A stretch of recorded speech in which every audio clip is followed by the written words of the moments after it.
America was changing. By the early 18th century, the 13 British colonies were no longer just fragile settlements struggling to survive. They were growing societies, each with its own economy, culture, and identity. And with that growth came a powerful idea, an idea that would change history forever. Life in colonial America was shaped by geography.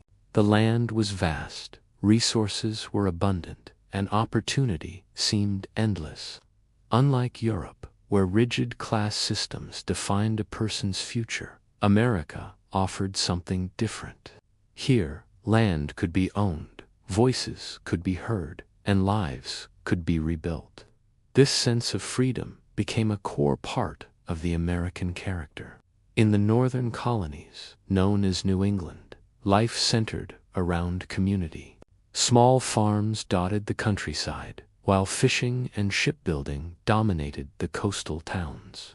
Religion played a powerful role. Churches were at the heart of daily life, and moral discipline was strict. Education was highly valued, and literacy rates were high. These colonies believed in order, responsibility, and shared values. Further south, the middle colonies told a different story. Here, fertile soil produced abundant crops, and trade flourished. Cities like Philadelphia and New York became major commercial centers. These colonies were incredibly diverse. English, Dutch, German, and other European settlers lived side by side. Religious tolerance was common, and ideas flowed freely.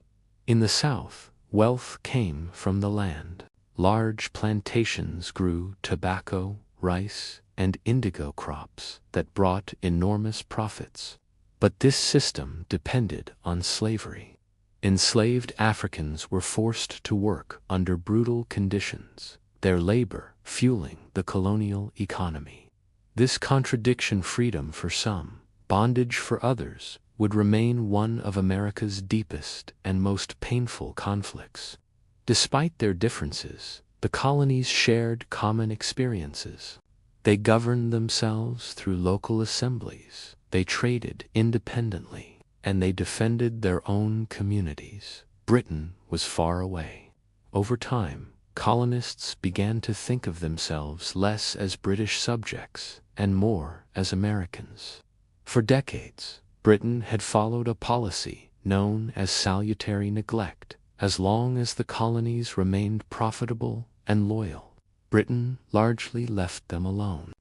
This lack of oversight allowed colonial self-government to flourish, and colonists grew accustomed to this freedom.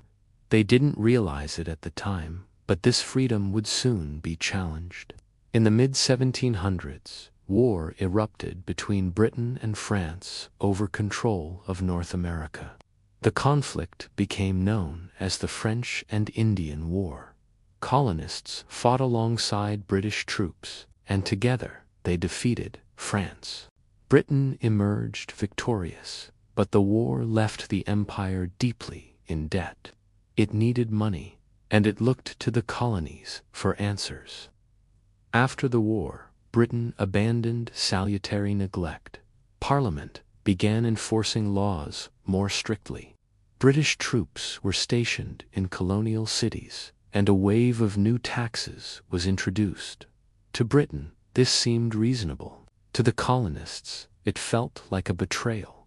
The Sugar Act, the Stamp Act, the Townshend Acts, each new tax sparked outrage. Colonists argued they had no representatives in Parliament. They believed that taxation without representation violated their fundamental rights as Englishmen.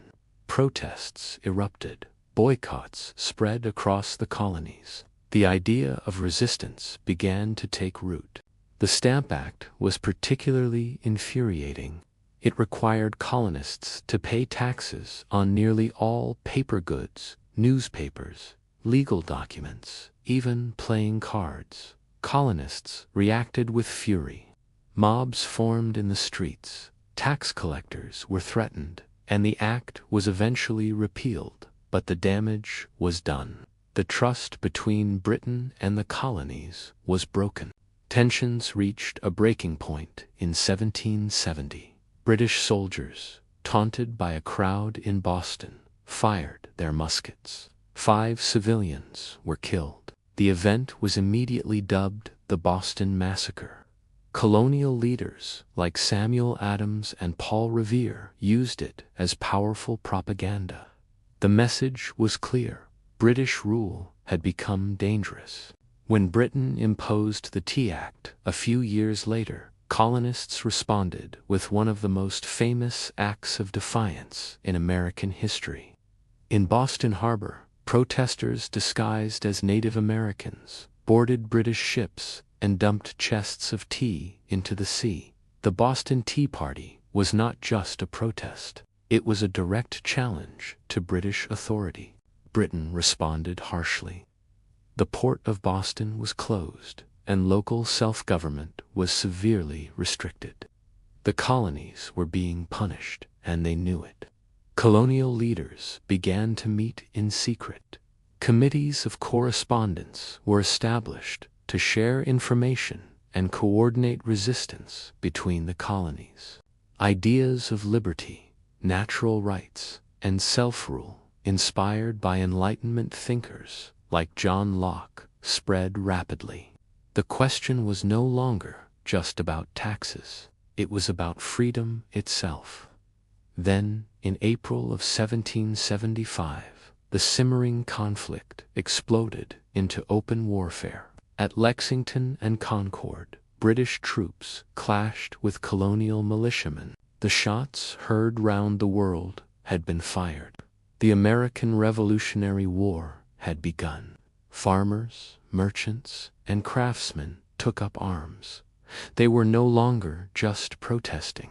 They were fighting for a new future. This was not just a war for independence. It was a revolution of ideas. The belief that government existed to serve the people, not the other way around. The idea that power must come from the consent of the governed. The conviction that freedom was a natural, universal right.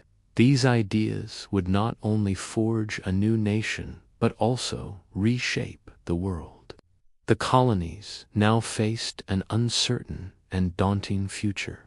They lacked resources, a formal army, and a central government. They were about to face the world's greatest military and economic empire, but they had something stronger than cannons or warships. They had a powerful belief in liberty and the courage to fight for it. The American Revolution had begun, but victory was far from guaranteed.